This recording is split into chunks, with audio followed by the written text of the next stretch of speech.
Othon de la Roche, also Otho de la Roche, was a Burgundian nobleman from the castle of La Roche-sur-l'Ognon. He joined the Fourth Crusade and became the first Frankish Lord of Athens in 1204.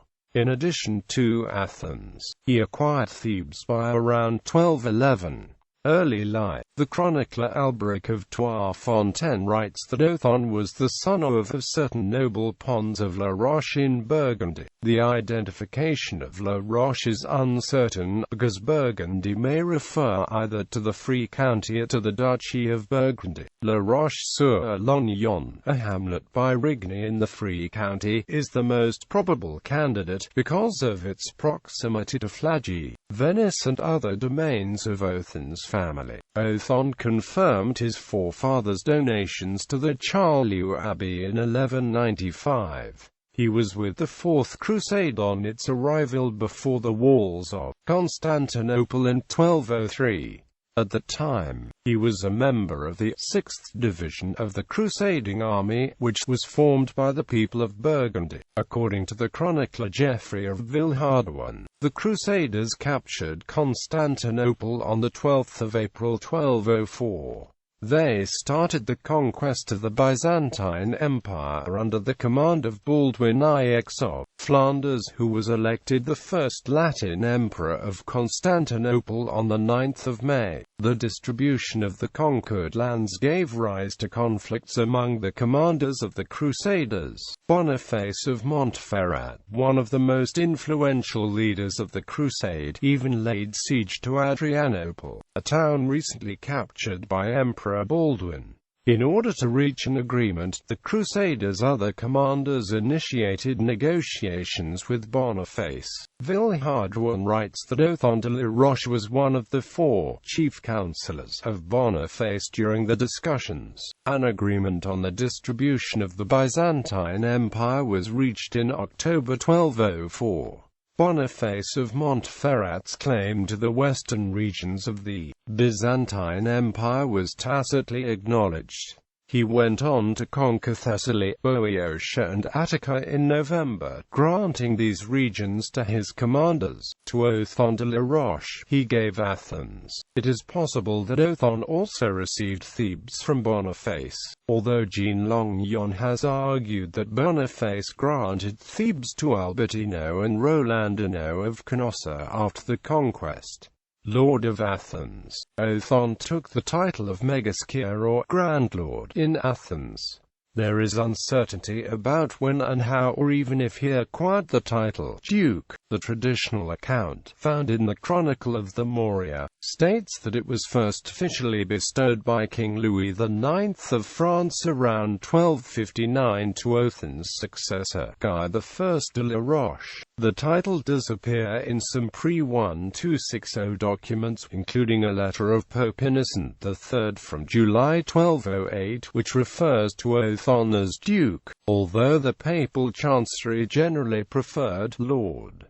The Acropolis of Athens was fortified in Othon's reign. According to Longyon, following the specialist Antoine Bon, Othon had a square tower erected by the main entrance of the citadel. Othon seems to have supported the development of the Latin Church in his domains. Pope Innocent III confirmed on the 27th of November 1206 that Bernard, the first Catholic Archbishop of Athens, succeeded his Orthodox predecessor, Michael Choniates. Othon had good relations with the Cistercian Bellevaux Abbey in his native Burgundy. He established some monks from Bellevaux at Daphne Monastery in his Greek domains in about 1207.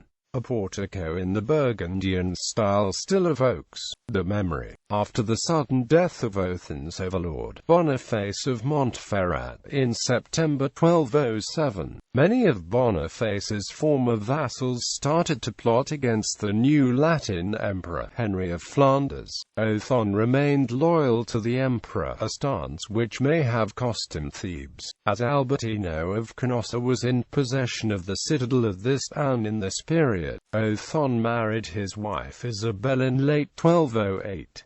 Othon's first conflict with the church was recorded around the same time. He forced Archbishop Berard to renounce the right to appoint the treasurer of the Athens cathedral on his behalf. Pope Innocent III authorized the Archbishop of Larissa to investigate the case. Emperor Henry called his first of two parliaments at Ravenna, and Othon made an appearance to demonstrate his loyalty to his suzerain in the first days of May 1209. The emperor captured Thebes from Albertino of Canossa on the 8th of May and visited Athens, where Othon received him with great respect. Even so, historian Jean-Longyon writes that Othon never recognized Henry as his direct overlord and remained loyal to Boniface of Montferrat's successor, King Demetrius of Thessalonica, until the end of the Kingdom of Thessalonica in 1224. Likewise uncertain is whether Othon received Thebes from Emperor Henry in 1209, or whether the town was not granted to him prior to 1211. On the 2nd of May 1210, at the Second Parliament of Ravenna, Othon ratified the pact between church and state, signing as Othon de la Roche, Lord of Athens. However, he did little to effect it. He was accused of treating the Greek priests as serfs, since many of them were former serfs raised to the clerical status by Greek prelates desiring to lift the heavy burden the Franks could impose, with the corvées on the local populace. With Geoffrey, Othon embarked on a series of military adventures to consolidate mainland Greece. Together they took Acre, Corinth, Argos and Nauplia. In compensation, he received two lordships in the Argolid, Argos and Nauplia under Mala. According to Marino Sanudo Tosello, he acquired the Commercion of Corinth as well. The city of Thebes itself became Othon's capital and the economic center of his domains, due to its silk industry. Athens itself remained Othon's residence. Though he lived in his castle atop the Acropolis.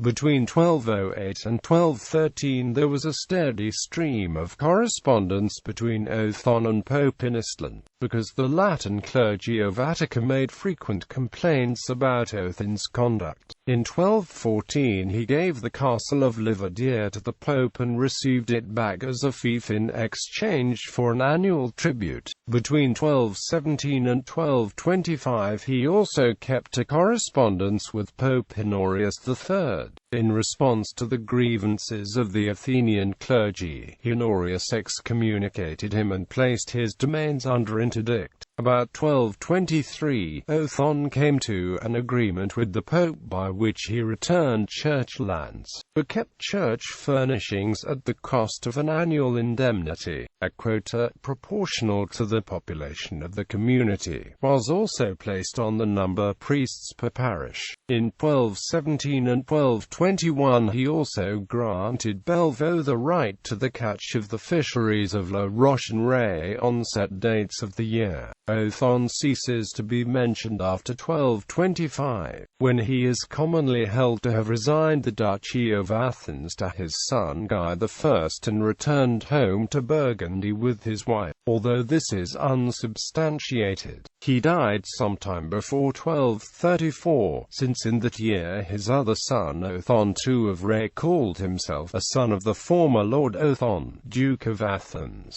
Family. Othon's wife's name was Isabel. She is generally described as the daughter and heiress of Guy, Lord of Roche-sur-l'Ognon in the Free County of Burgundy. According to Longyon, however, she was the daughter of Clarambeau I Vive Chaps, a lord from Champagne.